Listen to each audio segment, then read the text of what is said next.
actually planning what to do after I come out of jail. My objective was to get some job so that I can start making money, and I've got pressure from my parents also, so I had to go forward and take up that job. I was like super curious about each and everything, and I used to ask thousands of questions, and I wanted to know everything. I mean, it was pretty great and crazy. It's totally unexpected.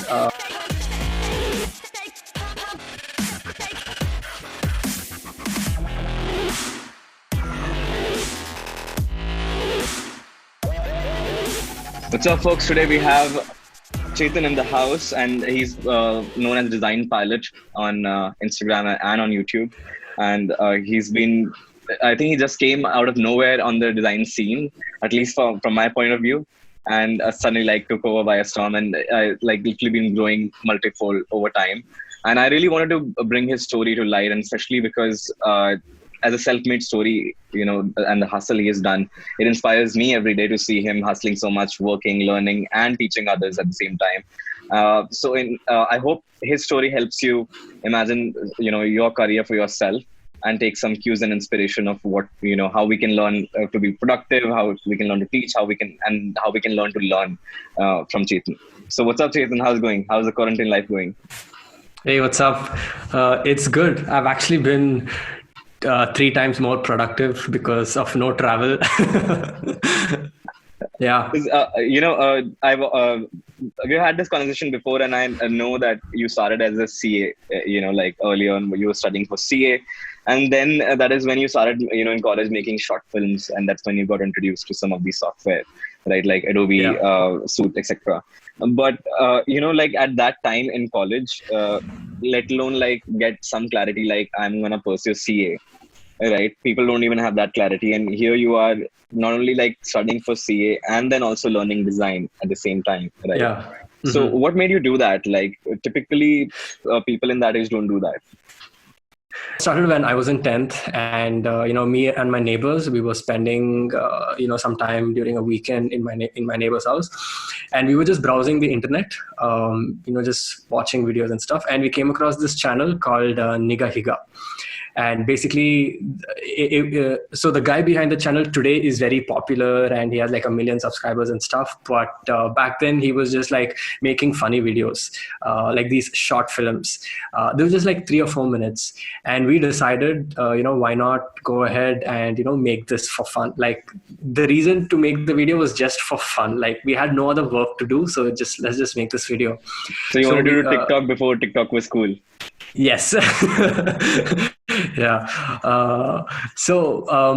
We got a camera. One of my friends had a camera, and we just got the camera. We spent 10 minutes making some script writing lines and stuff. And then we just took the camera and we started shooting. And we didn't even know that you could post edit videos. So we started at the right time and we stopped it at the right time. We never knew that you could sit and edit those videos. Right. So at the beginning of every clip, you could hear that clicking sound of the camera. We didn't know all this. And so we used Windows Movie Maker back then. So we made our first short film. And all of us were in different schools. So we decided to, share it on our Facebook pages, because Facebook was the thing at that time. Right. And it got a lot of attraction. And the thing was, it was very stupid and lame. It was like a TikTok video, I would say. But it was entertaining. So people just saying, they said, go ahead and keep making more of these videos. It's fun to watch. So we decided, so we made a few more, I think 2 or 3 more. And then one day we realized that I think this is becoming very simple, and I think we should do something more, something bigger and better. Mm-hmm. So every time we made another short film, we used to do something better. So one of the things we did was we made a movie trailer. The other one was we created this cinematic credit sequence. And then we used to call it Triple Threat Productions back then for some reason. So we made a title sequence for that. And then we wanted to make a poster for our movie. So every time we did something, we used to do something more and extra, because people kind of started having expectations. Okay, when these guys put out a new video, it's going to be something better and stuff. So that's when I kind of started learning Photoshop and After Effects. That is where it all began. And I really started liking this creative aspect of mine. Like I never thought I had this creativity inside me, because it was all like studying, and I never used to do anything creative, and I didn't have a phone back then. I didn't have that much access to a computer, so I wasn't kind of exposed to tech. And when all this started, and once I got into college, I really started liking doing it. So it was a big hobby. How did you learn Photoshop and Adobe Suite back then? Like how are you learning these things? So what I used to do is I would just go to YouTube, and I would have subscribed to like at least 20-30 channels, and the only way I learned was to recreate what they did. So if they did like a poster or like a photo manipulation, or like Photoshop text effects, I would just go ahead and just replicate that entire thing. I didn't pay for any course, because when you watch these tutorials, every tutorial is going to teach you something different. So you end up discovering something new and different. And that's going to like stick into your brain, because you have context of, okay, to do this effect, you have to use this tool and this feature and, that settings. But rather, if you just watch a course, it's not going to make sense, because, okay, today we're going to look at interfaces. And in this video, we're going to look at, this effect and that effect. That you won't remember all that. So when you do something hands-on and replicate something, that's when you kind of remember it. So same with After Effects, I used to just watch the tutorial and recreate that exact same thing. So if there was like a text animation, I would just change my name to Chethan or whatever and recreate that exact same effect. So I kept doing this for, 2 to 3 years. I just kept learning, and then I got pretty good at it. Yeah. Right. And that's when you got into college and were made head of design. Yeah. Right. And how did that feel like suddenly, like, being put in that spot? It was totally unexpected. The thing was, I never had a laptop. And all this I used to go to my grandmother's house every weekend. And my grandfather used to use a system, and I used to learn over that. So I used to get up at 6 o'clock in the morning and sit on the computer for till 12 o'clock in the night. The only breaks I took was for taking bath, breakfast, lunch, and dinner. Like I used to do this for every single weekend, like back to back 12 hours, just sit, watch tutorials, watch tutorials and recreate it.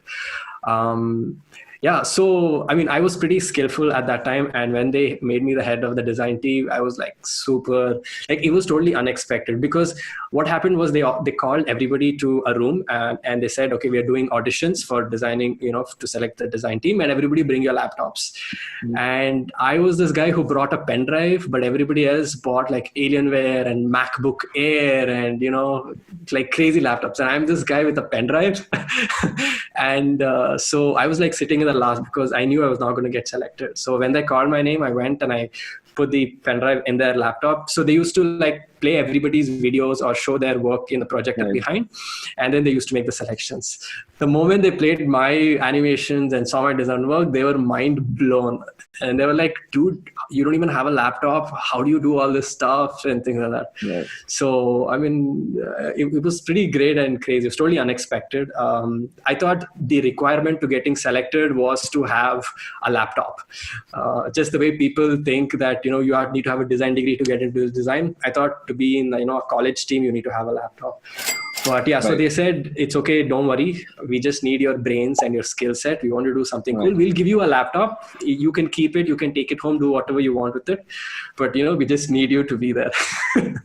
Very interesting. One of the most interesting parts to me in this entire story is the hustle and turning every limitation into opportunity, right? Like now that internet is cheaper, faster, people have even better mobile phones which are capable of doing 100x more than most of the computers these days. And still, like, people, would, I don't know how many pings you get, would ask you the very basic questions. What software can I use to start designing with? Right? Like, and like, at least do a basic Google search, let alone like doing a lot of hustle and then coming to me with a very nuanced question, right? I'm stuck here. People start like, oh, I found somebody on the internet who's teaching design. So let me start with the first question. How do I learn design? Like, regardless that you have an entire YouTube channel on the topic, regardless that every single video you have made is about how to design, do you get those DMs? Like, do you get, Those kind Yeah, of. I get them all the time. Every day, at least 2 to 3 messages of how to get started in design. Right. And it's really hard to answer that question again, and again. Do you link to the same video that you made on that topic? I do that now. Yeah. I think that's the reason. Like, there's these. This is how I get ideas on what videos to put out. Like, Right. literally every tutorial that I've put out is a result of all these questions being asked. So right now, I just have to link them to this. Now coming to this, you know, at the same time when you started doing the design stuff for your college, is the same time I learned that you started teaching design to over time to your juniors. And how did you get into that? Like, why did you decide to teach design and do that sort of thing? Right. So it actually started when they made me the head of the design team. So they hired a couple of other guys who had laptops, but decent skill. And so I had to like train them and teach them, and, because all the decisions that were taken, like which video, which color, which font, was my choice. And I had to like teach them why I chose this, which video to pick or whatever it was. And so I did this for 2 years when I was in college, like, first PUC and second PUC. And teaching something I realized that I was good at teaching. It's something that I kind of started liking. I felt that I had so much knowledge. If I'm just teaching my peers and my juniors, why not teach so many other people how to do it? So that was the reason I started like a YouTube channel. My intention was not to become Design Pilot or have like 18,000 followers on Instagram. That was not even, I didn't even know it was a possibility. Right. It was just to put tutorials on YouTube and get that 1,000 subscribers. That was the intention. That's it. Like for example, how did your parents? First thing I want to know is like, how do your parents react when you're telling them like, I'm not going to do CA, right? Suddenly, like one day you wake up and like not doing CA, right? Like, how do they react? Do they even agree to that? From the time I started design in 10th until 2018, where I started working as a designer, there are a lot of people who have contributed. I'll talk about my parents first. The first thing is that my mom, she was very supportive and she knew everything right from 10th. But I kind of hid these things from my dad because he wasn't, because he always wanted me to study and he didn't want me to take up anything else. And I had a lot of hobbies in the past, and he would always, make me focus on studies. And he made me believe that marks is more important than anything in life. And as a small kid, without having much knowledge of how the outside world works, I just kept listening to him. And when I realized that design is something that I'm good at and something that I want to take up, and this is after knowing that you can make a career of design, you can get job opportunities abroad, you don't need a degree. After knowing all this, I decided to still hide it from my dad because I didn't want it to affect me. I decided to tell him when the time was right and when there was nothing he could do. It's the motherfucking Eagle Double G. So the time I told him was when I gave my CA final exam. 2 months later, my marks, I get my results, and I failed. And then my dad asked me, "So what are you going to do? What's your plan?" I just told him that I'm going to do it again. Right? I'm going to write it again. So I think I just had to keep him on the bench and, make sure that everything was okay. Then 1 month later, what you said exactly happened. He got up and then I went to him. I told him, I want to talk to you about something. Can you just sit down for 20 minutes, just listen to me speak, and then I'm sure you have a lot of questions answered. I just told him that I'm leaving CA, mic drop. And and I knew his response. He definitely didn't agree to it. I can kind of understand his point of view as well. The thing is, Indian parents, they don't know about this field of design. You can't blame them completely because they're not aware. And you can't convince them, they always think that they know better than you because they have been in the outside world. But sometimes they might be wrong. And, especially about technology and internet, right? Like they didn't know it was coming, and they have no clue how. They did not grow up in it, so they don't have as much context as we do about this world. Right. So if you would, so my mom was totally okay with it. So she said, I want you to study for your CA exams, give your exams, finish it. Whether you pass or fail is a different question. Just give it and then do whatever you want with your life. I'll kind of trust you with your decision. So I did actually study. I studied like really hard, and I gave the exam and stuff. So I think if you would ask me, did I convince my parents? I would say I have not, but they are okay because I'm making money. Like Right. that's as simple as it gets. And that works for Indian parents, right? Financial independence is the biggest That's it. Yeah. zip liner for Indian parents. That once you start taking care of yourself and making money, they're like, now, like our egos are not satisfied. Like, so we can't agree with it, but there's nothing to say anymore. That's when they start to see that effect. And then they have no choice but to go like, Exactly. okay. Yeah, that's okay why I waited for the right time to tell it, because that's when my dad can't do anything. Like he can't do anything. So I just waited. How did you find your first job? Like how did that happen? And you were studying, from studying from CA and having that sort of idea to suddenly trying to get into design as a career, right? Doing it for college is one thing because everything is set up, but now you're trying to find a job, right? Like a real job which has real work. So how did that process go for you? And were you confident going into the market that, is my work that I've done enough to get hired? And so like, how did that process work for you? Yeah, I think I got lucky. I think I got like very lucky with the first job. So what happened was I decided to build a smart portfolio on Behance, and I didn't know anything about case studies or anything like that. But I did understand. So what happened was 1 year before I decided to leave CA, that's when I started learning about UI UX. I started speaking to designers on Twitter and Instagram and started attending meetups. And I was trying to like do this research of what do I need when I'm stepping out. It's like you've been in jail for all these years and finally your sentence is over. So you come out and now you're free what to do. So I was actually planning what to do after, I come out of jail. Yeah. Right. So I knew that I had to have a good portfolio. So I actually spent like 1 year trying to learn while doing CA.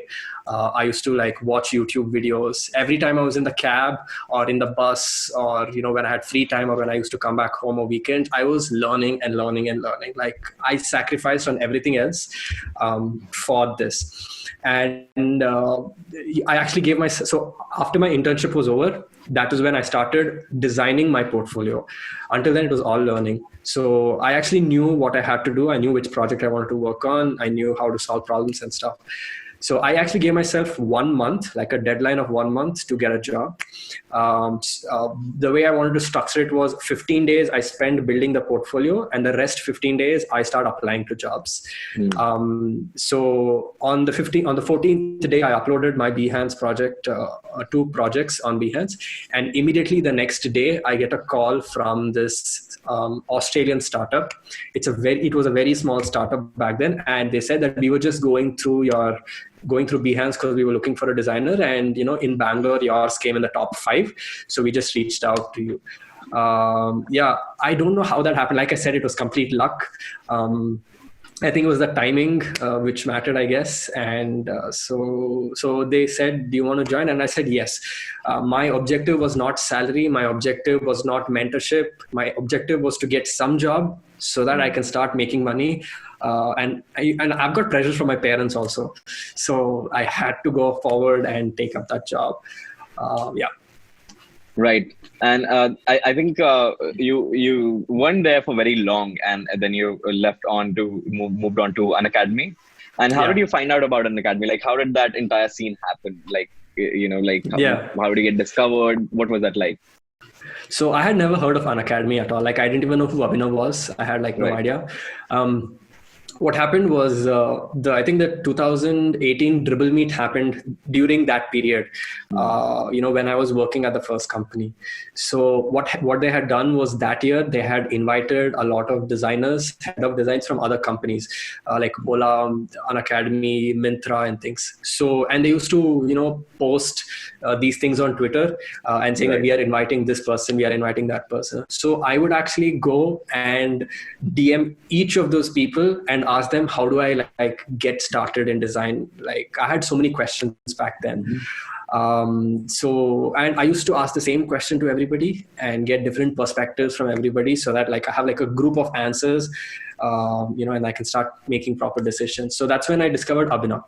And then I used to research what each company used to do. So, like what does Ola do? What does Unacademy do? What does Myntra do and stuff? So after the meetup got over, Abhinav started his YouTube channel. And by then I already had my YouTube channel with, I think, 5,000 subscribers or something. So I just reached out to him and I watched all his videos and I told him, hey, I also have a YouTube channel. Just check it out. I did not want to become best friends with him or, get into Unacademy. I just wanted him to know me and give me some feedback on my videos. I also told him, maybe we can collaborate on something. If you're interested, just let me know. So I think Abhinav kind of did his own research on me. He went through my Behance, my Dribble, my LinkedIn, and kind of understood who I am. And then in December, when I had completed 4 months at that company, I decided, I think this is not working out because I'm not learning as much. I need to grow more. Because I knew I was not challenging myself at all. And that's when I realized, I think let's just reach out to Abhinav because he knows me. I think that would be the first option.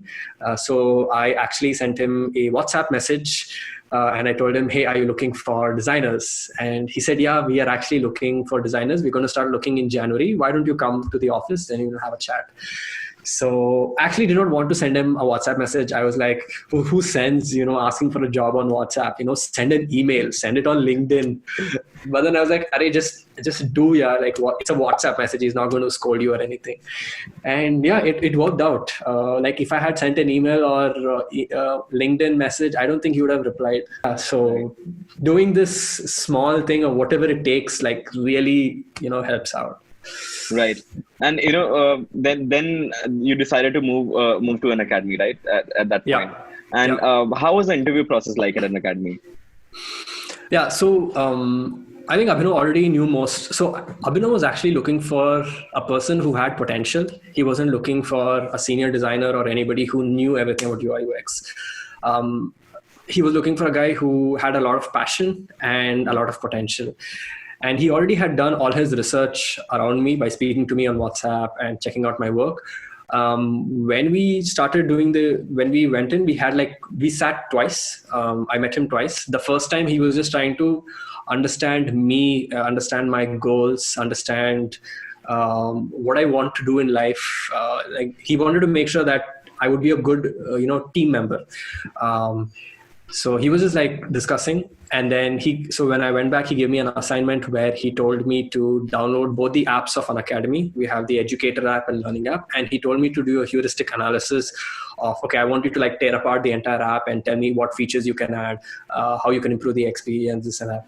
And it was quite easy for me because I used to treat it like a YouTube app, right? Because Unacademy videos and, uploading videos kind of fall into the same domain. And since I'd been doing this since 2016, right, I had an idea of what I would want, in a YouTube app or Unacademy or whatever it is. I kind of had a context. So I wrote this huge article with like 40 points, and I sent it to him. And I told him, hey, this is like everything. And he was like very impressed. And during my CA time, when I did my internship for 3 years, one thing that I really learned was documentation, because I worked for PwC, Pricewaterhouse, which is one of the top 4 big firms. They call it the Big Four. I'm pretty sure you know about it. It's like Google, Apple, and Microsoft in fields of finance. So I used to like audit companies, which had like $100 million turnover. So it wasn't like a small thing. It was like a massive thing. And I learned so much about money and finance and, documentation and, laws and things. So doing that, my English, my, storytelling, communication, all that kind of improved over those 3 years. Mm-hmm. So even when I was writing the article to show it to him, I kind of, put all that effort into it. So once he really liked it, so he said, okay, fine, let's have another interview. Why don't you come to the office? And he gave me a small assignment just to see how I would work. And he really liked the way I approach things and the way I work. And he said, okay, cool, Chethan, you're selected. Oh, that was a nice insight from a WhatsApp message to completely changing like a course of like career. Yeah, I At know. that point, and Yeah. at this point, I want to ask like, how did your life change? When this environment changed, right? From a place where you thought you were not learning as much, now you're surrounded by at least 2 3 designers, other designers who have been in the field for a while. So how did that change your learning pace? What effect did it have on you? When did you actually start interacting and learning, and how did that evolve? So I have this thing called as FOMO, where I have to know everything. I was like super curious about each and everything, and I used to ask thousands of questions, and I wanted to know everything. It wasn't because I wasn't like smart or anything. It was just because I knew it, but I did not understand it completely. I needed somebody to like tell me that what you know is right, what you know is not right. I wanted them to like mold me and stuff. And one thing that I've really learned over the past 1 year or 1.5 years is that if you are a designer who doesn't know how to communicate or give feedback, then you are the worst designer possible. Like even if you design the most beautiful screens, you are completely useless if you cannot convince or talk to somebody or even give feedback. And the only way you can learn how to give feedback is by taking in feedback. So that is something I really learned over the last 1 year. And it's not that. So when I look, let's say somebody sends me a screen or like a website and they want me to review, I don't even look at the colors or the typography or anything. I start with the content, the order of content, what are the other pages, how is the flow going to be. I look at the big scale things, and then I come down to saying, okay, change the font, change the color, change the size and stuff like that. So thinking in terms of a product is something that I've really learned, and I've been really lucky to learn all this at a very young age. People spend 2-3 years working at some normal company and they don't understand. They only stick to like pixels and material design and things like that. But learning how to build a good product is something that I've really learned, and that's really changed the way I design, the way I approach things and think about things. Yeah. Right. And one of the interesting things you keep highlighting about is communication skills. And for a designer, those are indispensable. You can't function or grow too far without having communication skills. So if I'm a designer, I'm a young designer struggling with communication skills, what tips would you give me? Like what do I practice? Where do I improve? And what can I do to improve my communication? So I have been asked this question a lot of times, so many times. So like I have like a list of things that I just tell people, like these are all the 10 things you can do. It's up to you what you want to do. If you can do all the 10 things, go for it. There are a lot of people in North India who don't speak English because they find it comfortable to speak in Hindi. The first thing I tell them is stop speaking in your native language, start speaking in English. Even if your grammar is not right, please speak in English. It is such a big deal. It feels like I'm like an English professor or something, but in the end, when you're writing a case study, you are going to write it in English. You are not going to write it in Hindi or any other language. So that's really important. The second thing is practice talking in front of a mirror. I do this all the time. I'll be just doing something and I'll get this idea or a joke or a concept. I just stand up and I start explaining it like as if I'm in front of a crowd. Because what I've observed is the more you talk to yourself, your subconscious mind kind of picks up all that, and it keeps these sentences ready, and it kind of starts forming this vocabulary and this English space. And anytime you have to speak to somebody, your subconscious mind starts throwing it to your brain and you end up saying what you actually spoke. Like it's simple. It's like when somebody asks you to introduce yourself, you don't stammer because you have done this for your entire life. I Queens. How lovely. Like colleges, and when you meet friends or you speak to relatives, you know how to talk about yourself because you've told it so many times. And now when you go to an interview and somebody asks you, tell me about yourself, you will speak so much about yourself because you've done it before. The same way is to talk to yourself keep talking to yourself about anything that you find comfortable with. The other thing is, I don't know if this matters, but I asked them to watch like a lot of English movies and TV shows. Same here, without subtitles. Yeah, without subtitles. Yeah, I mean, subtitles or not, that's completely up to them. But I know I just like watch them, and I kind of repeat the dialogues. If I really like a dialogue or the way it was said, I actually go back, I play it, I listen to it again, and I say it again. So it's really fun, and you have to keep doing this. It's not something that you can learn on the job, or it's like a passive skill that you have to keep developing, and you won't even know that you're learning all this. It just keeps coming. And Right. I think working at PwC for 3 years, English, I mean, you have to create legal documents, grammar and spelling and emails. You're talking to CEOs, you're talking to CFOs of company. You just can't, talk whatever you want. So I Right. really learned all that, during CA. Things you just mentioned, which is being in this comfort zone people are in, and they feel comfortable in their native tongue now, or they feel comfortable in the zone they are in. But no growth comes out of being comfortable. Like you have to step out that comfort zone Yeah. to be able to grow. And communication, especially one of those things, like you said, you continuously do through a lifetime, and you continuously step out through comfort zone to improve yourself. And Yeah. wonderful to know. Like, and speaking of communication, this brings us back to one of the primary mediums of your communication, which is YouTube channel, right? So I want to get a little bit deeper into that, right? Like one of the first things I really want to ask you, like, sure, initially you started as an experiment, you wanted to just get 1,000 subscribers, which when starting out, like, is a big number. Come on, like 1,000 human beings subscribe Yeah. to you. It's a pretty big deal, right? Like, Yeah, to it think is. Yeah. about it. And then why make this effort now, right? You continue to like put video after video. What drives you to do that, right? Why do you like put out so much content on Instagram and YouTube, and for what? Yeah. Okay. Let me take you back when I was doing CA. And I was 19 years, 20, 21. That was the age. So if you look, so when I used to get up in the morning, I used to get up at 6, go for classes in the morning, and then go to office to do my internship, and then come back in the evening, go to class again, and come back home at 10 o'clock, maybe study, maybe design, and go to sleep. And that was what I used to do for 3 years. If you compare CA and engineering, those guys are not even doing apps. They're doing literally nothing. They get up, they go to college, they attend a few classes, they come back home, they chill, they party, they watch movies, they hang out and stuff. Like you can clearly see the amount of effort, the kind of things that I'm doing and the kind of things that they're doing.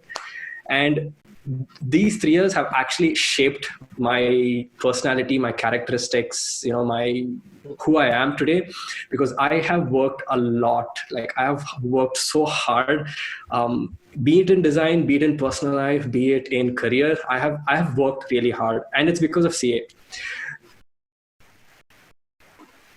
That has made me, I would say, a smart person, like an intelligent person. I'm not trying to like brag, but like if you would compare a 20-year-old engineer and a 20-year Chethan, like there's a big difference that you can see.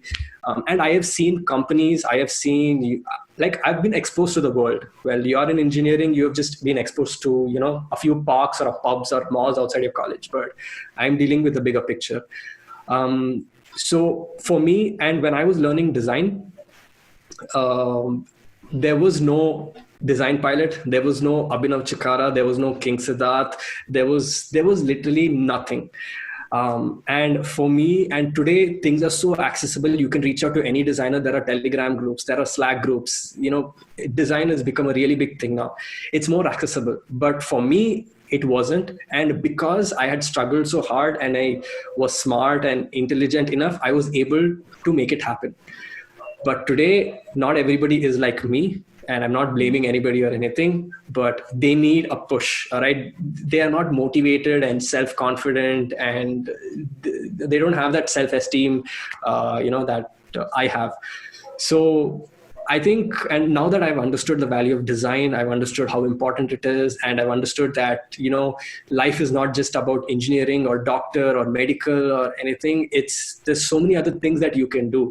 And there are YouTubers who quit their jobs and, make a living out of it. There are people who, there are cooks they're like, housewives who they have like 5 lakh, 6 lakh subscribers, and they just upload cooking videos. Like, yeah, I mean, you don't need a degree or a profession for all that.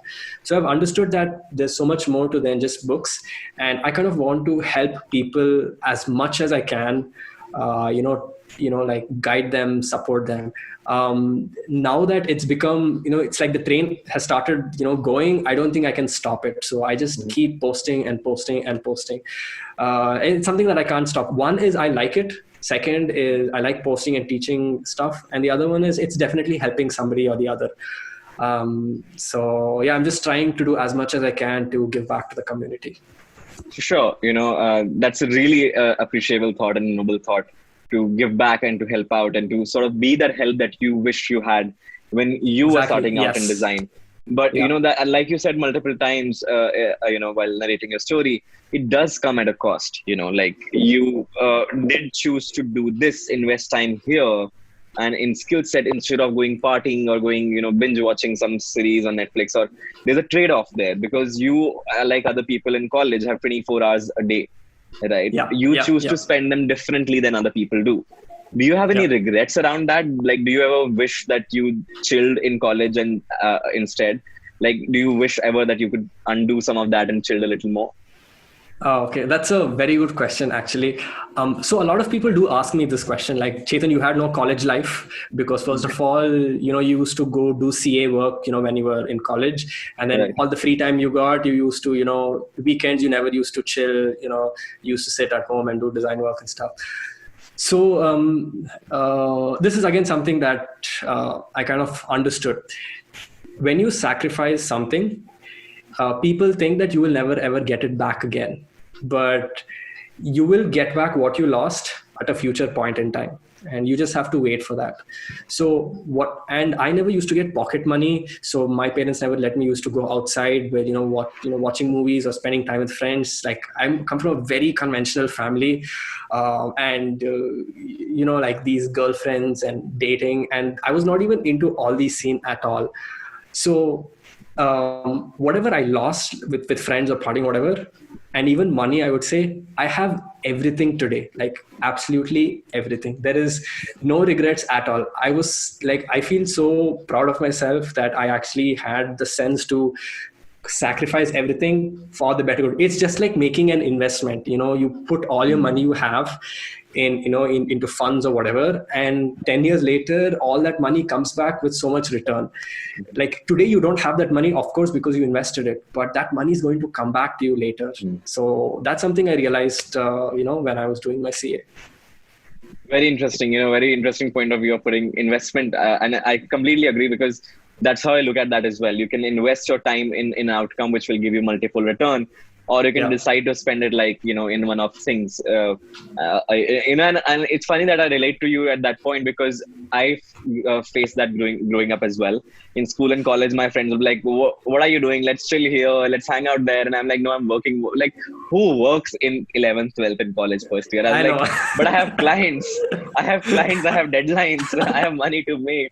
And I don't regret that for a moment, right? Because the kind of freedom it gave me meant that I could enjoy that partying phase when it came, actually enjoy it the way I wanted to, not just to prove a point to peers, that, I'm cool, so cool that I party, right? And you start to notice that difference. This brings me to, your YouTube channel now has grown to like 18,000 followers on Instagram, and YouTube has how many subs? 15? 41. Holy shit.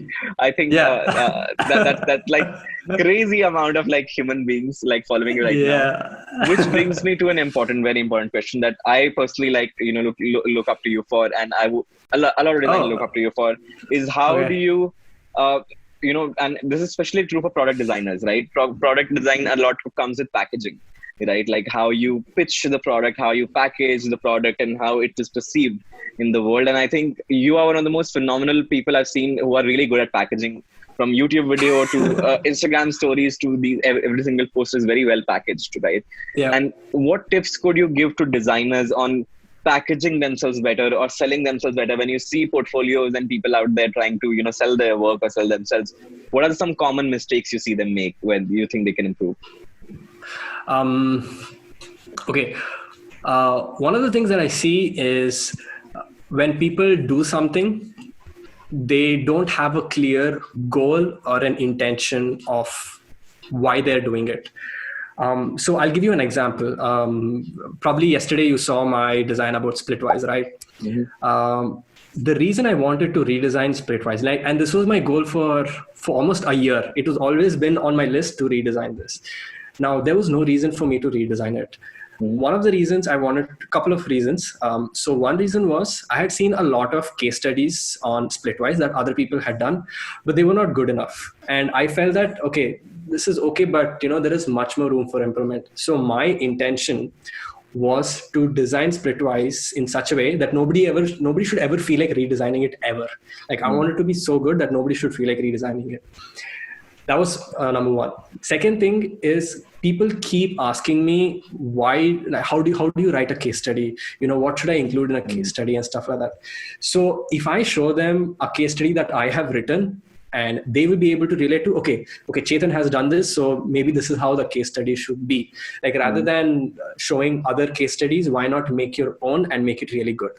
And also the other thing was I didn't have to make that promo video. Like I could have just written the case study and done it on Behance, but like it is to show people and excite people that how do I put this? Like when you are doing something, you need to have a clear intention. So let's say that maybe I want to quit my job 2-3 years or maybe 1 year or whatever. I want to show a company that I can design an entire product, not just an interface. So my intention was to design the entire product and show that I have the skills enough to design an entire product. Like that was my intention. This end result is what 90% of the people who put out content lack. Like they have no idea why they're doing it. They're just doing it because somebody else is doing it. They're just doing it because it's cool. They're just doing it because somebody else is forcing them. And when you are not sure of your goal, you will not do things the right way. So I think one thing I would like really want people to do is when they do something, put your best into it and have like a real intention out of it. It could be portfolios, it could be making YouTube videos, it could be starting a podcast, it could be anything. Make sure that you have a clear end result that you can, and if it worked, then you can say, okay, I'll take this off because this worked because of what I did, or else you're just doing it for fun, and there's no value out of it. Yeah, right. I think that's a brilliant point. Begin with an end in mind. Begin with the goal in mind when you put out something out there and you begin working on something. And let's get I want to get like a little step further and a little more specific questions. And all of them revolve around using social media, right? The power of social media and the power of producing content to do various things for you, right? A lot of folks are there doing work, putting in the work. They get the projects. If they're freelancers, then they do it, they deliver it, they're making money, or they're working in product companies, but they are not sharing their work, right? What would you say to them? What would you say to encourage? Why should they make an effort to share their work? What does it do for them? Yeah. This is something that I got to know when I was getting started in design. I don't know if I watched a YouTube video or somebody told it to me. I don't know, but it is that people are finding it hard to search for good, talented designers. Because if you take 20 designers, only maybe 1 or 2 of them will be really good enough. The others might be fine, but you would actually have to sit through all the 20 and make a decision. And hiring people is a lot of time. It involves money, it involves effort, interviews and stuff.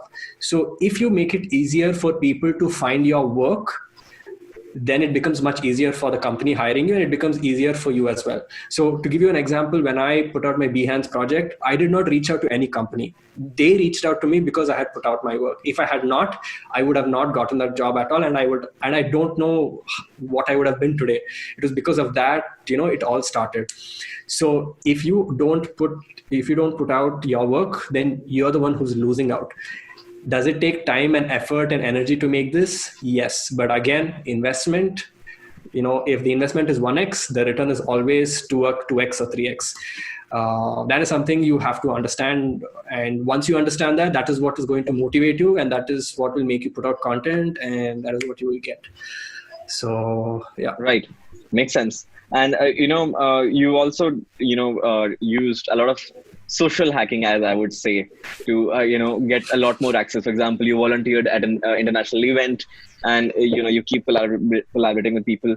And again, that comes back to that element of hustling, not letting any of these limitations be, can you speak to a little bit about that? Like, to that attitude of always setting your eyes and moving towards it and not letting any, how do you make that happen for yourself? This is again a personal quality that I've developed over the past few years, and it is I want to be the best at everything that I do. And the thing is, I'm very competitive. I'm super duper competitive. I always want to win. I always want to be the best and known for what I do, because I put in a lot of effort, and I want that to, show itself. So with regard to the international conference, so basically what I'm trying to say is, because I have so much confidence, I feel I want to do things that other people are not doing. And who would have thought of getting selected as a volunteer for a conference? Even if you think 99% out of 10 that you will not, just apply for it. There is no hard and fast rule for it. And you can all you have to do is just submit that form and apply to it. Like, who cares whether you get selected or not? That's right. Like doing these small things, so I always tell this to people. There are only 3 things that matter: doing things that other people are not doing, doing things that people are scared of doing, and doing things that people are lazy of doing. If you can overcome all these things and, do what you want to do in life, that's when you're going to become better. If people are people are introverts and they're scared to talk to people, you do it. All right. If people are lazy and they're not doing this, you do it. Just like you said, people who are freelance are not putting out enough work. That may be because they're lazy to doing it. But you should look that as an opportunity, and you should do it yourself. So I've used social media, I think social media has contributed so much to, my career and skills and whatever it is. People don't like using Twitter, at least the guys in colleges and who are getting started in design. They don't understand how Twitter works, which is fine, I guess. But every time they ask me, how do I stay up to date with design trends? How do I, know this or that? I just say, dude, LinkedIn, Twitter, Instagram, this is where everything is happening. Make an account, be active everywhere, start following designers. And people still don't do that, because I would know, because if they did, they would end up following me on all these social media platforms, but they won't. I just told you, and it's been 24 hours, but you haven't done it. That's your loss, man. Right. So being out there everywhere. And another thing was, when I was starting out, I used to turn on notifications for every person I follow on Twitter. So in the morning when I get up, I have 100 notifications, and I used to swipe and swipe and swipe and just go through everything. And if I found something that was interesting, I would click on it. I would go and see who that person is tweeted. I would go to his bio. What does he do? Which company does he work for? What kind of content is he putting? Maybe he has a YouTube channel. Maybe he has a blog or anything. And I used to go follow him and turn on notifications for him. Then he would tweet about somebody else. So it kind of builds that entire chain. And that's when you have this huge pool of resources. I don't follow politics. I don't follow sports. I don't follow anything on Twitter. Twitter is just design related. Design, product, companies, everything that's related to design. Right. So, yeah, and nobody is going to tell you to do this. And you just have to figure out how to do these things. Sometimes, people say, be active on social media and stuff. Just get on social media. How complicated could it be? And it's common sense that, the more on social media you are, the more you're going to discover, the more number of, the chances of you discovering something is more. It's common sense. You just have to do it. Right. That's brilliantly put. I think I love that part, that it's right out there, it's available. If you are not doing it, you are the one who's missing out.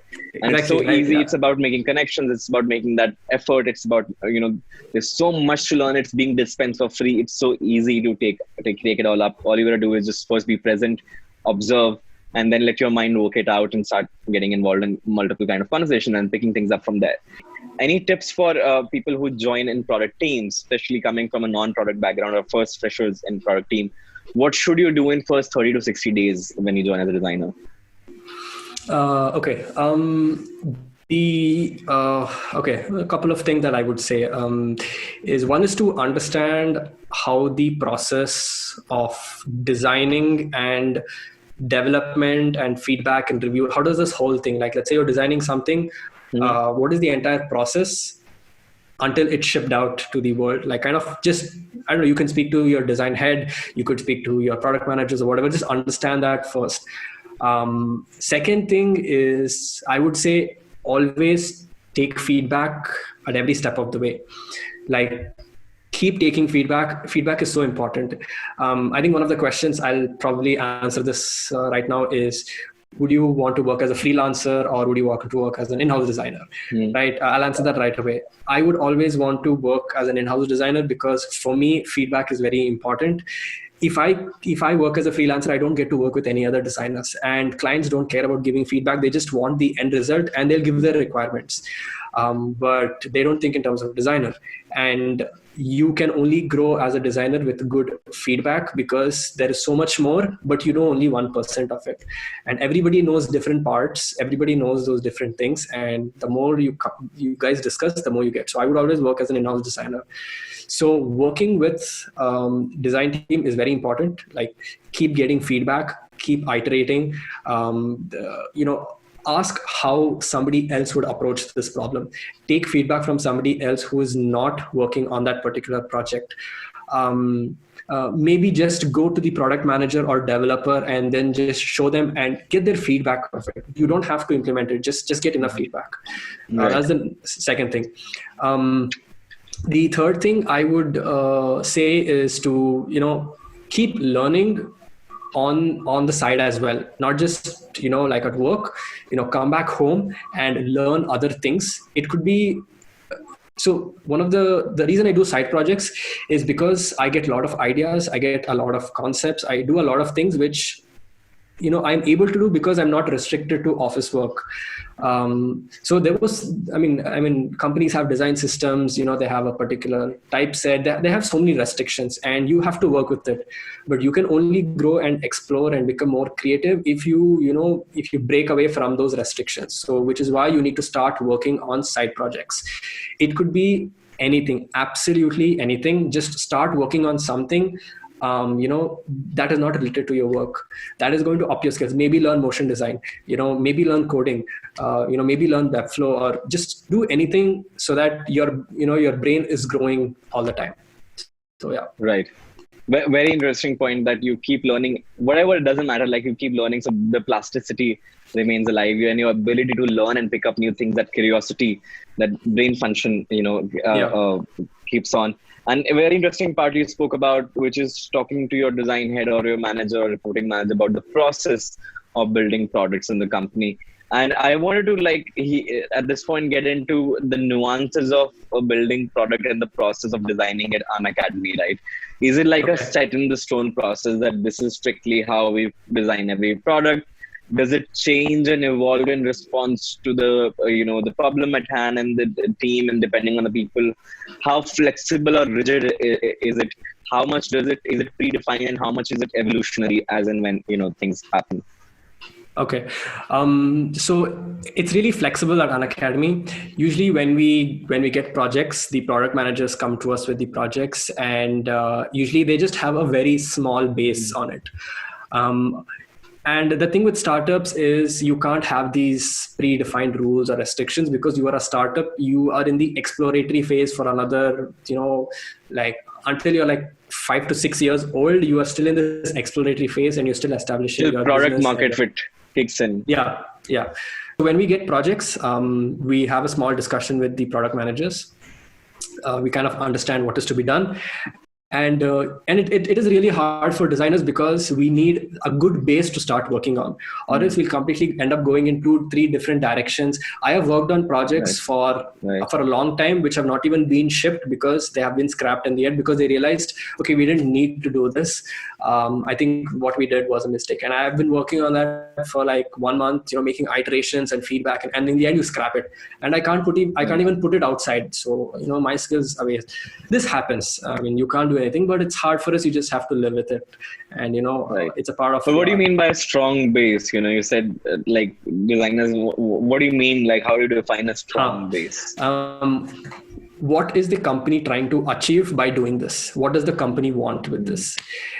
That is not clearly defined. And like I said, you have to do something only if you know the end result, because that's how you make design decisions. Maybe you want more retention. Maybe you want to, I don't know, get more leads, maybe get more people subscribing to your product, more growth, whatever it is. Like, give us why, and give us some data to go about it. Maybe give us how other companies are doing it. Give us something to get started, or else it's like saying, okay, fine, let's make a startup today. Does anybody have any ideas? What startup do we make today? It feels like Right. that, right? Right. Right. It feels that's what I'm vague, talking. unnecessary, and misdirected. Yeah, exactly. Right, Without yeah. an end goal in mind. Right. Yeah, and And this is you said that, like right. So, sorry. Go ahead. Just one last thing I wanted to say is, again, what you said, what to do in the first 30 to 60 days. Start making a habit of understanding the problem before you get started. People just want to dive into screens. I understand that. It's very exciting. It's awesome. But like I said, you have to know the end result. What are you really doing and why are you doing? And you will learn that only by speaking to seniors, getting feedback on a regular basis. So understanding what exactly you are doing is more important, because this happens to me all the time. So there are a lot of people who send me their work, their office work, and they tell me, Chethan, can you give some insights on this? And my first question is, what is this and why are you doing this? And they don't have an answer for it. No, my boss told me to do it. I mean, go ask him why he's asking you to do it, because I cannot give feedback until I know what it is I'm looking at. So Right. that is a habit that you have to cultivate. Makes sense. Brilliant. I love that point. And no designer, I agree, should begin their work before asking why are they even working on this, for sure. Yeah. And this brings us to, at this point, if you can, I would love for us to see some of the projects that you have already worked on Academy that may be out there, and walk us through some kind of like, and especially there are 4 kind of projects I was looking into that I was interested in. At least let me know if those it could be of same project that 2 pointers qualify. Yeah. But one project that I was interested in, something that you did on your own. Yeah. Okay. I think all the projects that I work on, so the way things that work at Unacademy is every designer is given one single project. So this is one of the projects that I worked on. So basically, we wanted to create emails for all our users. Until now, we never actually had any emails that we used to send out. The only email we used to send out was the only email we used to send out was an OTP for for logging in. But then we wanted to do so much more than that. So basically, this is the Figma file, and so I can show you. So the product managers came to us with a list of emails that they wanted to do, and I think this is. Let me see which is the first one. Yeah, I guess this is the first one. So, oh god. Yeah. So I think there's this website called reallygoodemails.com. So we went there and got like a lot of. We follow that a lot. Yeah, I think that's the best one. So we got a lot of screenshots just to understand, get a feel of it. Okay, we are not really diving into design, just kind of understanding stuff. All right. So a lot of things, and then I actually started exploring. So this one was for if you get when you subscribe to Unacademy, you get an email saying, congratulations, you have subscribed. These are all the features, etc., etc. So this was the first variation. Again, like I said, we had no idea what to even put in the emails. This is something we had to discuss with the product managers and kind of understand. And then we started just iterations and iterations and iterations. At Unacademy, we focus completely on iterations because that's the best way you can learn. So the header, we came up with so many iterations. All right. And how is the invoice section going to look? So I've got 3 different variations. The mockups to download the app, the touch points for downloading the app, how would that look? So you can see I've got so many iterations, and so how do you decide when which iteration to make next? Like, for example, you spoke about the header iteration, right? Yeah. What made you iterate it so much more? Is it the feedback, or what kind of feedback made you iterate? Like, how do you think about that, and how do you go about that kind of process? I think one is feedback, obviously. Obviously taking feedback because because you might have missed out something. The other thing is you can only get the best answer only after doing multiple iterations. So even if you think that this might not look good, just go ahead and do it so that you can say, okay, fine, this does not work, so we can push that aside. And the way you choose the final iteration is by, just like how you write an MCQ exam. You take the options which are definitely not the answers, you throw that away, and then you're left with two more options, and then you pick the best out of it. So you make a lot of iterations, and then you start throwing out the ones that you think are not going to work. Interesting. And Yeah. how does the how do you get do you document feedback, etc., on Figma files? I think sometimes we do that. I think I can give you an example. Right. So over here, like this was for Grammarly. So somebody would leave feedback saying that, we could do something like this, or, observe the plug and play model for stats, and, look at the color recall. So things like this. And we would leave comments here and there, just write them down on Figma so that we have context. Like it's there all over. Can you just zoom out to give us a sense of how many iterations there are? Just a very quick glance of like how many there might be. Okay, whoa. This is not okay. If you want to see iterations, if you want to see iterations, I'll show you that screen. That is quite crazy. Okay, so this is iterations. Yeah, like a lot, and it's not just like the layout. We focus on copy, we focus on color, we focus on illustrations and structure. So we iterate for each and everything. One thing that we really focus on is copy. Copy is so important. I can't stress this enough. I'll show you probably a project where I focused a lot on iterations. But like this is so many iterations. And can you give us an example of copy you're talking about, that piece of copy that you spend a lot of time on, and could maybe give us an idea of why it took so long? That's a different project. That is this one. I'll show this, later. Sure. I think I can show you copy here itself. Let me see.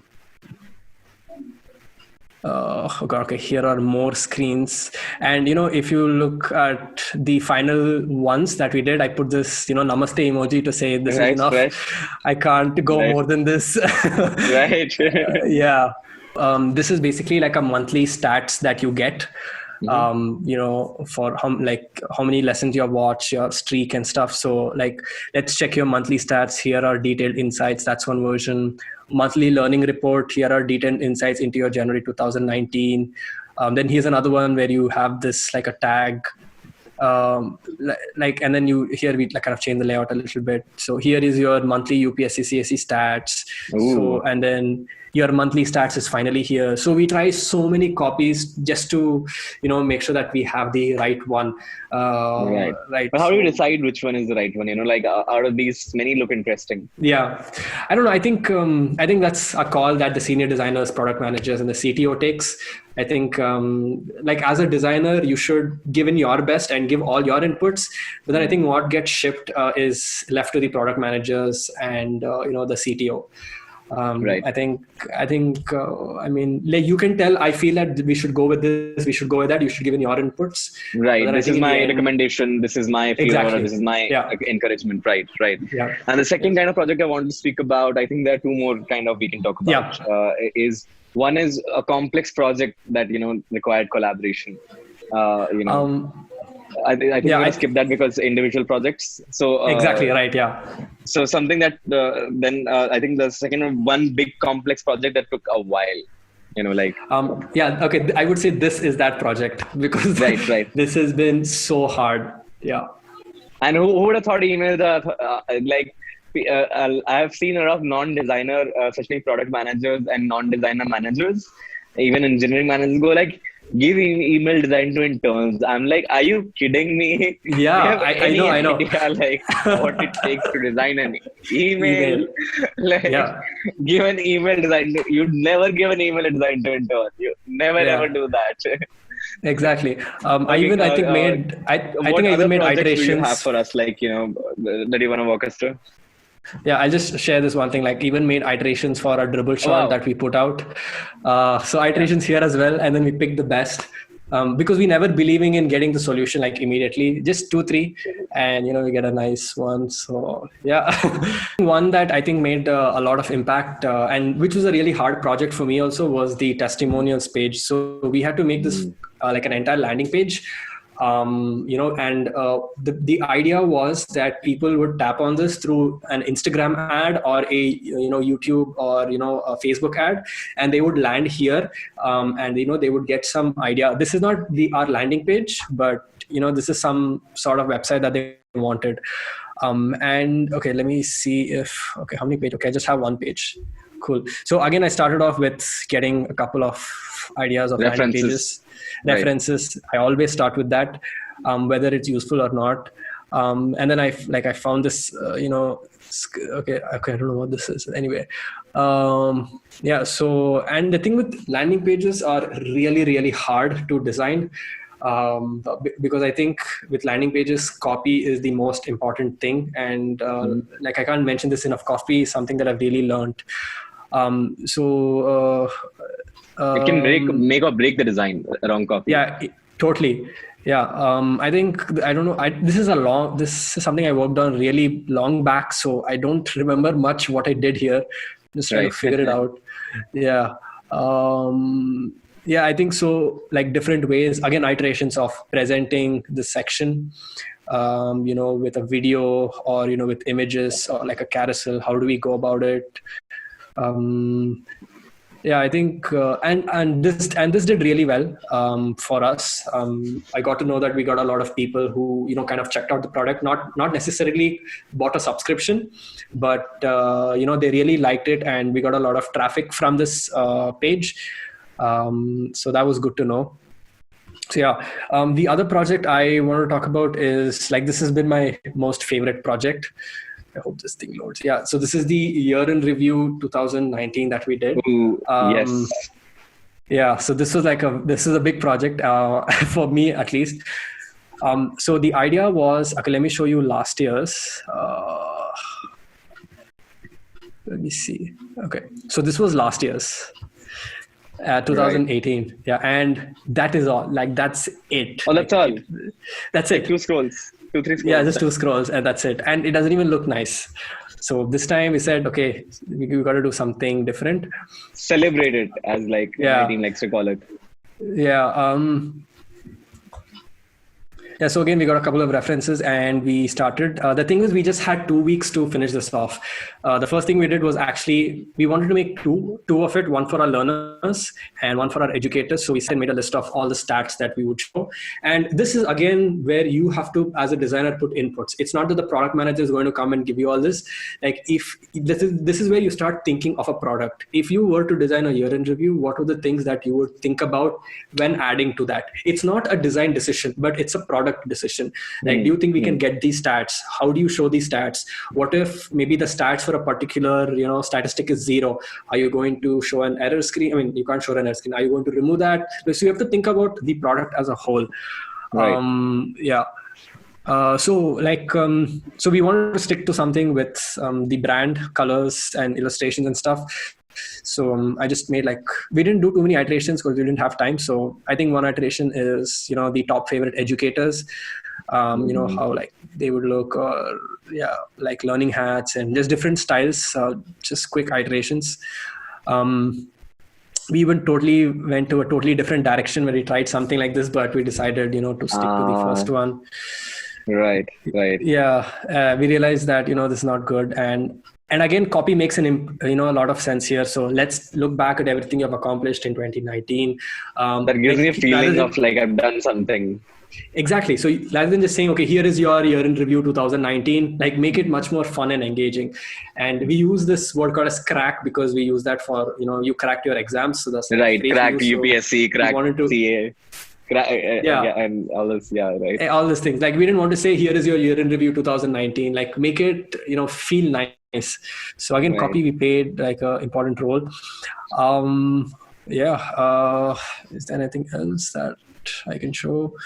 Yeah. So How does a developer handoff look like? I'm very curious to see that. So we put a file that says developer handoff, Right. and we just put all the assets that we have. So we have a meeting. We have a dev handoff meeting where we explain everything, and they have any questions, we can answer that. I think this itself was the developer handoff file in this case. So for this, there was no developer handoff because I made this in Webflow. I just realized. Oh, damn. Yeah. Developers must be like, what just happened? Yeah. So the way we wanted, so we had only 2 weeks. And when we went to the developers, they said, dude, this is going to take at least 1 month. And we told them, boss, New Year is in one week. We can't, extend this to this thing. So this was actually a really fun project. I'm actually giving a talk, this next week about this entire project of how I went about it. And where can people find that talk? It's by Hello Meets. So I think, maybe we can put a link in the description somewhere later. This was made purely in Webflow. So what we did was I built the front end in Webflow, like the animations, the carousels, the transitions, and I exported the code and gave it to the developers. And all they had to do was link the names, the numbers, with their backend data that they had, and and that's it. And then it took them 2 days to do it, and finally they shipped it out. Wonderful. Love that piece. And speaking of Webflow, it does remind me of like, how did you discover Webflow, and what kind of designers, why should designers learn it, if at all, and what kind of designers will benefit from learning it? So again, one of the goals that I had when I started design was to learn code because I wanted to build websites. That was a skill I wanted to develop. So when I was researching online on how to go about it, I discovered Webflow then. And for me at that time, it was too good to be true because come on, building a website without coding, that's nonsense. That's not possible. But then I did want to give it a try. And that's when I realized that, oh shit, you can actually do it. It's true. Okay. It's not some random thing. Learning Webflow for me has been very hard because again, like I said, there was nobody to, there were no tutorials except the ones by Webflow. There were no, there was nobody who I could reach out to help. Like today, so many people reach out to me because of my YouTube course, because of my Webflow workshops. So they know, okay, Chethan is there and we can ask him. But for me, there was nobody there. So I had to I actually spent almost 1.5 years learning Webflow. I kept quitting it every time I tried to learn it because it was too hard. And then just finally one day I kind of understood, oh my God, this is how it works and stuff. And to answer your question, why people should learn Webflow is one, if you are a designer who does not know how to code or who does not understand web development, learning Webflow is the substitute for that. Like I know so much about web development, how websites are built, responsiveness, CSS, HTML. Like I know so much just because of Webflow. And it gives you the mental models to understand how it works. Yes. Yeah. Yeah. Like today, I can pick up any website that's out there in the world and design that in Webflow. I might not do crazy animations and use OpenGL and all those things, but I can do a pretty good job. And that inspect element feature that Chrome has, that used to scare me so much, but today that is so helpful. Yeah, that is so helpful. It solves a lot of problems. And, even when we are doing like reviews, when the developer sends the first build, sometimes we have to check the font size and spacing and padding and all that. So we use inspect element. And I could not have learned all that if it was not for Webflow. So Webflow is seriously a tool which is going to be very hard to learn. I guarantee that. I am working on something that is going to make it very easy. Okay. It's my next side project. Nice. Yeah. Which brings us to the question: how many side projects do you have at this point? Let's see. I think YouTube is one. Okay. YouTube tutorials. Instagram posts is number 2. Instagram stories, my weekly Q&A is number 3. Yes. Redesign projects is number 4. What else? Freelance projects, number 5. What else? Sometimes I collaborate with designers who make resources. Right. Yeah, so that is 6. So Webflow resources are coming, number 7. 7. Yeah, a lot of things, and courses, number 8. Yeah. So yeah, quite a few. If any of you are complaining that you do not have time, I don't buy it. I don't buy it. Yeah. So a lot of people actually ask me this question. So Chethan, how do you have so much time to do all this? That was another question on Instagram. Oh, okay, fine. Yeah. And they ask me, I'm not able to, spend so much time on this. How do you do this? Like, my only answer to that question is, what the hell do you do with your time, man? Like, I want you to make a list of what do you do when you get up. Every half an hour, I want you to document what you did. You will definitely clearly come to know. And it's not that I sleep for 2 hours, 3 hours. I sleep for minimum 7 hours. I get amazing sleep for 7 hours. When I sleep, I'm totally flat. I'm out of energy. And when I get up in the morning, I'm filled with this energy to do so much work. Right. Yeah. Brilliant. And I have some bunch of questions for non-designers, founders, managers, industry leaders, hiring managers. How do they find and hire people like you? What are you looking in a company when, or people like you looking in a company when you're getting hired? So another thing that I've learned by working at Unacademy is the style of hiring. So Abhinav has a strict rule where he is not going to hire any design grads. Nobody from NID, nobody from CID, or maybe a guy from abroad, but nobody from India. Because not that we have anything against them, but our wavelength does not match. Like, it does not match. And I've heard so many stories where there is a team of NID grads and there's a team of self-taught designers, and they always have clash and fights because it just doesn't match. Because let's say that you want to create a Dribble account for your team, and this has been like many people have told me that the self-taught designers wanted to create their own Dribble account, like a team page, like Unacademy has, and Cred, everybody has. But these NID grads don't care about that. Like, why do you want to put out work? And it doesn't match. It's not that nobody's right, nobody's wrong. It just it's a different culture. Exactly. It's a different culture. So one is that, okay, if you want to hire design grads, hire only design grads. If you want to hire self-taught designers, hire only. All right. Like, unless you have a manager who knows how to mix and match. Exactly right. Yeah. In the end, it shouldn't get messed up. Like, you should be able to fix it even if there's backlash. Second thing I've learned is, if you are a startup specifically, try to hire. Let's say you have 10 designers. Majority, or at least half of the designers, should have more than one skill. So at Unacademy, all of us are great at UI and UX, but I have Webflow skills. I have motion design skills, which we use for Lottie sometimes, or our Dribble posts or promo videos or anything. We have another designer who is excellent at illustrations. So when we did the entire web revamp, she did all the illustrations, but she worked on UI UX projects as well. Some of them are strong at UI design. Some of them are strong at UX design. So make sure you have a mix of designers. And by looking at somebody's work or portfolio, you can clearly get to know what skills they have.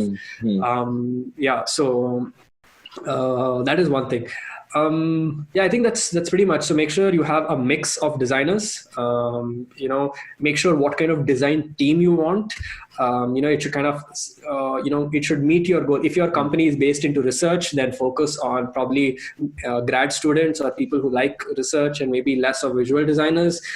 If you're an agency, maybe if you're an agency specifically, you need to have designers who have multiple skills. You can't have, especially juniors. So yeah, that's what I would say. And let's say I've hired designers as a hiring manager, as a product manager. How do I make sure what environment factors make those designers give better work? Yeah, okay, that's a very good question again. The first thing you need to do is to understand the strengths and weaknesses of the designer. If you are going to hire a designer assuming that he is good at everything, then it's not going to work out. He is going to be good at something and he's going to be bad at something, and that is what you have to decide on. And that's how you need to hire also. You can never hire a perfect designer. Once you understand the strengths and weaknesses, you need to give projects that would cater to the strengths of that designer. Because if there are other designers who are good at a particular skill, they can take over the project or at least assist. You cannot expect one designer to do the entire thing if he doesn't have the skills. So what I would say is, understand the strengths and weaknesses and assign projects that way. Based on that, right? Yeah. Second thing is give feedback. Actionable, good feedback.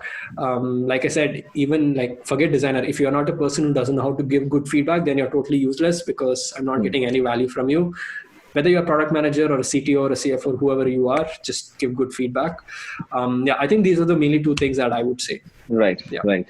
And this brings me to my last question, which is and this is the second last pretext to that, which is, what is your native tongue? By the way, I'm not aware of that. I am a Telgite, so I speak Telugu. Okay, you speak Telugu, right? So, do you have any message for our audience who speaks Telugu? In Telugu. In Telugu, you want me to say it in Telugu? Yes. Imagine students who understand Telugu are listening in. What would you say? Okay, let me see. Okay, you should have mentioned this in the questions that I've thought about. This is surprise. Cool. Let me think about it. Let's see. Is there some famous dialogues you like in Telugu scene? No, not really. I'm just trying to think of some motivational things that I say and translate that to Telugu. Shit. Okay, let me think. This is how I get my bloopers, folks. This is how I get my bloopers. Let's see. The one question that before that you can answer maybe, and I can then switch to the the sequence is what advice would you give to younger Chethan? I don't mean to brag or anything, but I would just go to the younger Chethan and I would say, dude, great stuff, man. Keep it up. And how would younger Chethan react to that advice? Would you pay a heed, or you be like, what the hell is going on? How would you react to that? No, I would have been really excited and motivated. Yeah. Okay. Yeah. Okay. Now we got some questions from Instagram that we're going to go through, one of which you've already covered, right? Which is, how do you find time, Chethan, to do how you're so productive? Are you interested in AR and VR? Not at the moment, actually, because the thing is, I've not actually come across ways of solving problems through AR in India, at least. I feel we are still not there. We're not ready in terms of technology yet. I have seen a couple of stuff online, but it just doesn't feel very exciting. I think people are just doing it, just for the sake of saying that we have done something AR, and they don't really have an intention of solving a problem. Maybe in the future, I've never actually thought about it. You're right. And, we've already covered a freelancer or full time. So I'm going to change that question a little. Remote or on-site? I don't mind any, actually. I just need to work with a design team. For me, it really doesn't matter. But I think maybe I would prefer a remote, but I'm not really sure. Yeah. Right. Chethan, why does he like dark mode so much? It gives people insomnia. Why do they like dark mode so much? So the way it all started was I've been wearing glasses since I was in seventh, which is a long period of time, and for me, I think when I'm reading or watching a movie or anything, I think I would always preferred a dark atmosphere because it's easy on my eyes, and it became like a health thing when it got started. And then it became like an addiction and OCD and dark mode for everything, and it just became A like preference. Dark mode, everything. Yeah.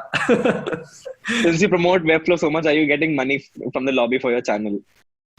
No, I just get paid for the normal views that I get, but Webflow doesn't pay me anything. All right. Did you ever make a logo for local shop, a pamphlet presentation? Because you don't. Have you ever done that? No, I've never actually done that. I think the first logo that I did was for our college fests. That's where logo design started. All right. And when will Puneet Chawla ask when will you collab with Puneet Chawla? Yeah, so I actually met him in Delhi recently, during the Designer conference, and he asked me this question, when you want to collab. So I told him that, when he comes up to me with a really cool collaboration idea, which, I think I would really love, that's when I would collab. Yeah. So please, you know what to do. Get back to Chethan with some really cool collab idea. It's gotta be cool. Like otherwise, like it's not worth the ROI. Come on. And that brings us to the end of our rapid fire questions as well. Chethan, thank you so much for this. And there was so much learning, especially for students and the professionals in the industry to take away.